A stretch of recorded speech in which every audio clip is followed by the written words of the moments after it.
Hello everyone. Welcome to the channel Chemical Engineer. Myself Sahil Yadav, and this is our lecture 3 on mechanical unit operation. We are doing our first chapter, that is solid characterization and handling. We have seen the syllabus, reference book, and what is solid characterization. In this video we are going to see the three methods that are used to characterize solid. So first was particle size, second shape, and third is particle density. Today in this video we are going to start with particle shape. Okay, so this is the content of this video. This is particle shape importance and second way is to determine shape of particle. Alright, so what is particle shape? So particle shape is nothing. In order to define it, we have a definition, simple definition, that the shape is nothing but a external appearance of a particle. Alright, so there are various methods by which we can determine the particle shape. Shape is nothing but you can say that this is something which is circular, which is spherical, which is rectangular, cuboidal. You can say it like that. But in chemical engineering and as well as in civil engineering, we have some basic terms like width to length ratio, convexity, sphericity. These three terms are very useful for this determination of particle shape. Alright, we will see them one by one.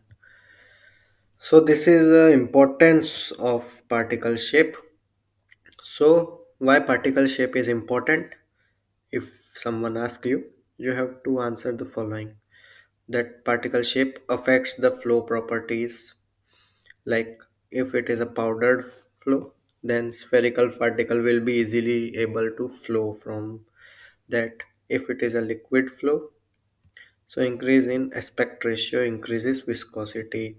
For liquid flow, more spherical particle lead to low viscosity. Particle shape affects porosity, friability, sedimentation rate, behavior of sieve analysis. Sieve analysis is important in this mechanical unit operation. Then powder mixing. Then in particle shape affects friction, bulk flow properties, abrasivity, adhesion, and cohesion properties. So all those are affected by the particle shape. Hence, to show or to determine the exact shape of the particle, you have to go through the sphericity, convexity, circularity, all those terms that we will see in upcoming videos, upcoming lectures. All right. So there are basically three ways to determine particle shape. First is intuitive. What do you mean by intuitive? So intuitive means that is the shape given by the intuition. Like suppose I have a bottle that is placed in front of me. So what I will have in my mind, like it is having a cylindrical shape. So that is my intuition that the particle shape is cylindrical. That is intuition. All right. Second is normalized.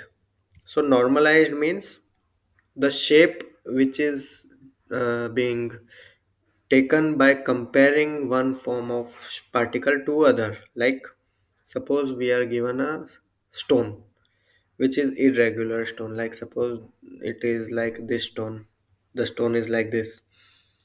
So in normalized way of determining particle shape, what you will say, that the shape is, you may say like this shape is 60%